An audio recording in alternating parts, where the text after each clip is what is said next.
Devi, literally known as the great goddess of Indian culture, is the central figure in Hinduism. Devi is not solely one person, but she rather has many different appearances, names, and shapes. In different cultures and sectors of India, Devi is worshipped under different names, which reflects the beliefs of local culture. A common name for Devi is Ma, the kind and welcoming mother of the universe. Her main purpose or role in Hinduism is assuming responsibility of cosmic life.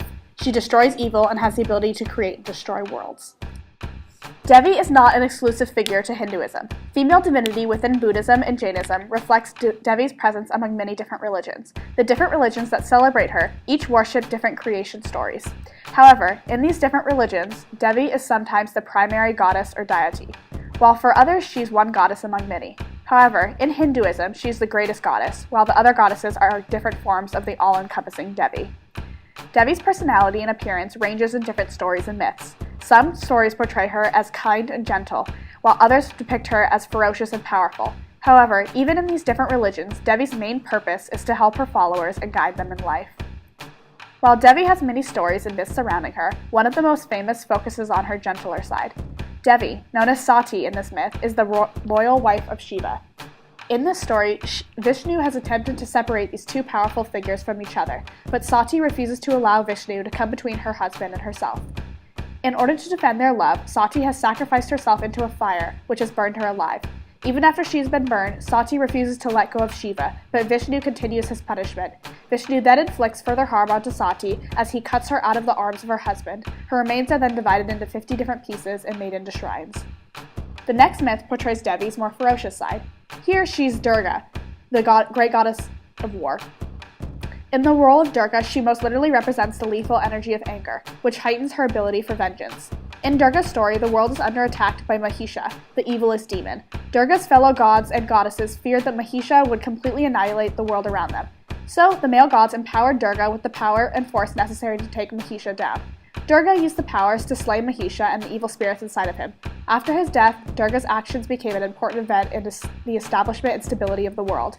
In the fall of every year, Durga's victory is celebrated in India. Athena is one of the most powerful goddesses in all of Greek history, being the goddess of war and wisdom. She strategized in war based on her understanding of wisdom and used minimal bloodshed in her battles. Her wisdom was portrayed in the Trojan War, when she keenly sent hundreds of troops inside a horse displayed as a gift to the Trojans. This use of trickery is an example of the wisdom and intelligence that Athena is so prominently displayed.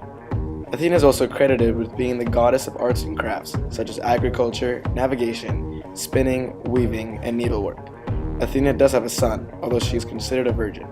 She is the mother of Erycnotius, through an attempted rape by Hephaestus, whose seed spilt on her leg. When Athena wiped it off, it fell to earth and landed on Gaia, who became the other part mother.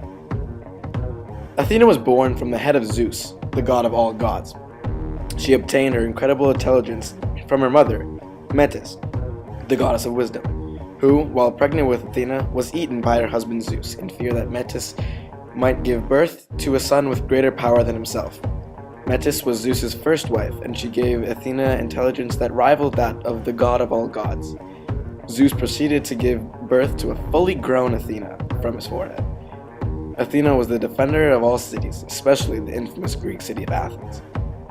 Athena and Poseidon were constantly in feuds to obtain patronage of the city of Attica and the surrounding area, which included Athens.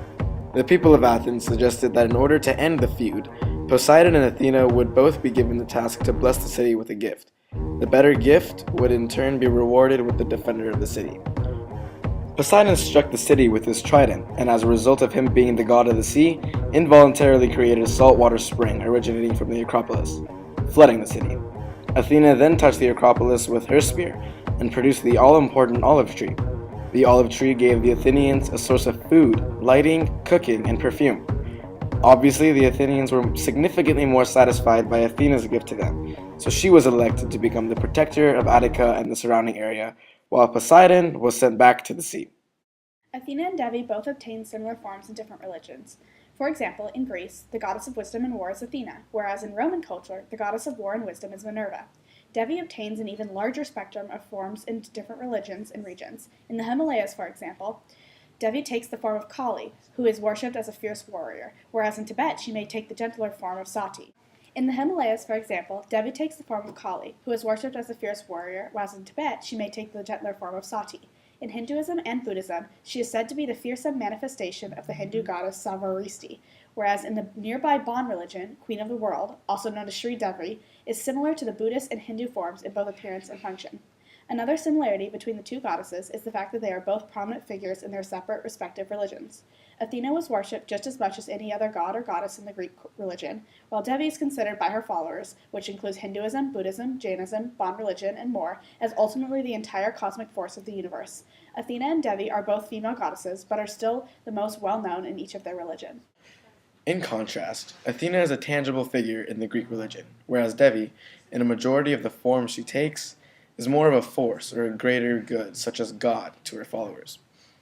Another obvious contrast between Athena and Devi is simply that Athena maintained one form throughout her entire life, whereas Devi took countless forms, ranging from brutal to gentle.